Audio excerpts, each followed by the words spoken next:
Hey, this is Anthony Effinger. I'm back with another episode of Distant Voices, and today I'm talking with a friend of mine, Marchelle Watson, who's going to talk to us about what it was like to have coronavirus. Take us from the top. You had the thing we're all trying to avoid. Yes, I did. And I don't know that many people who have gotten it. And a lot of people ask me how I contracted it. And I don't know. It could have been a lot of places. I first noticed some symptoms on the 19th of March. So that was early before there was really a lot of people who had been either testing positive or that you had really even heard about. It had only been 1 week since most businesses called the stay-at-home order. So what's the first symptom you had? Well, I first had, and this is pretty classic for anyone that I've either talked to or heard their stories online or on the radio, is those body aches. And I was just in such denial that I thought those body aches were just muscle aches from running, because I'd been training for the Shamrock Run, which then was canceled, but I just kept on running since I'd already started on this really great running regimen. I didn't want to stop that. And then, but I knew the difference between the two, but I just kind of put that out of my mind. And then it was on Friday when it all really hit, and it was chills all day. And I had my heat on, I had the fireplace on, and it was a beautiful day. And I thought that, well, maybe I just need to warm myself up by a good run. So I went on a run. And you went on a run. I went on a run. And I was out probably 10 minutes, and my chest just started to hurt, and it was so heavy. And it felt like when you run in really cold weather and that icy air kind of pierces your lungs, it felt like that. And I said, okay, this isn't right. But I was still kind of in denial, though. I said, this is really weird. I don't know where this is coming from. And then as the day went on, I had a fever, and it just got higher and higher and higher. And then by the evening, and I could just feel the fever rising. By the evening, it was over 102. And then I woke up with these escalating symptoms. A cough had started, and then it was that labored breathing, hard to breathe. And so I knew when I had that hard to breathe. And when I say hard to breathe, I mean, I struggled to walk from my bathroom to my kitchen, which is probably 15 feet. And I felt like I needed to take a break. That was too far. I really couldn't walk any farther. So did you at any point, fear for your life? No. But I was glad when I called Kaiser. That's my healthcare provider. They were wonderful. They said, we'll send you Tamiflu. Maybe that'll help if it's the regular flu. It won't if it's not. And we'll send you an inhaler. And they were great. And the inhaler worked great. The Tamiflu didn't, because it wasn't the regular flu.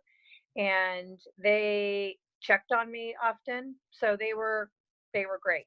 What do you think was what was the bottom? Where was your worst moment?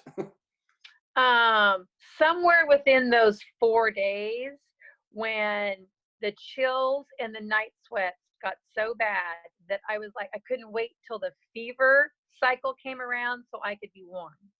And were you able to read or do anything? I read, it was funny. I thought that I would pull out a book that I hadn't read in a number of years, and it was Love in the Time of Cholera, which we could rename Love in the Time of Coronavirus. So it was, and it's such a great read. He's a great writer. And so it's pretty,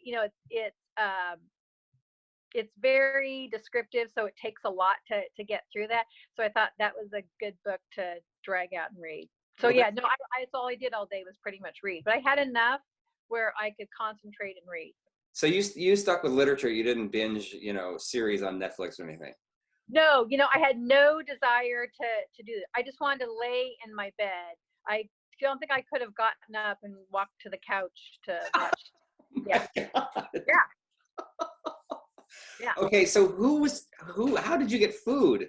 I relied on just wonderful friends and family to help me out. So I had a 16-year-old son who's home with me, was quarantining with me, and he probably has enough survival skills. He could have survived on his own on cold cereal and peanut butter and jelly. But friends were so wonderful and family to help out, to shop, to make food, to drop it on my porch.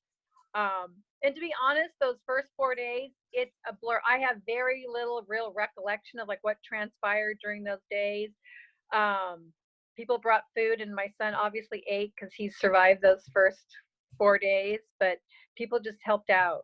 Okay. So when did you start? When did you feel like the corner was starting to be turned here? There's a plateau. And if you read other people's accounts, I mean, you look at each day and your symptoms for each day are quite similar for a lot of people. So they say those first 6 days are the worst, and that your day 7 is kind of hopefully your turnaround day where you start to feel better. And I felt like my day 8 was my turnaround day. And then I felt like I plateaued and I wasn't getting any better and I wasn't getting any worse. And the fever was still a low grade fever, 99, but you still feel a different when your temperature is even that much over what normal is. And I didn't feel like I was really seeing an improvement till like day 11 or day 12. It was many days of a plateau that I thought, wow, when is this really going to turn the corner? So it took that long. Okay, and then when did you get off? When did you get off the plateau?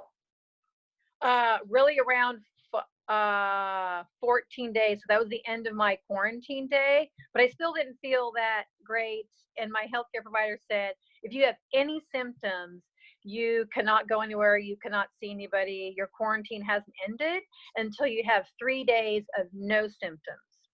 So I had additional days where I had to still recover until I had 3 straight days of no symptoms. So it was almost close to 3 weeks. Now, are any healthcare authorities coming to you and saying, "Hey, can we have some of your blood to treat people?" Or are you? They haven't, because I wasn't able to test positive because they didn't have enough test kits at that time. Now they do now, had I been sick, so a month from when I was sick, so on April 20th, I would probably easily be able to get a test and then be part of their database of people who had recovered. But they have my information. They have sent me online surveys. So if they wanted to be able to contact me to do that, I would be willing to do that. So are you back to normal now? I am back to normal, but it wasn't until probably a half a week ago. So it's been a month on Monday, and it took me almost a month. In fact, I wanted to start to get back to running. And when I talked to my healthcare provider, they said, whoa, why don't you just let those lungs heal up a little bit more until you get back out there? So last week when it was so beautiful, it was a treat to get back out there.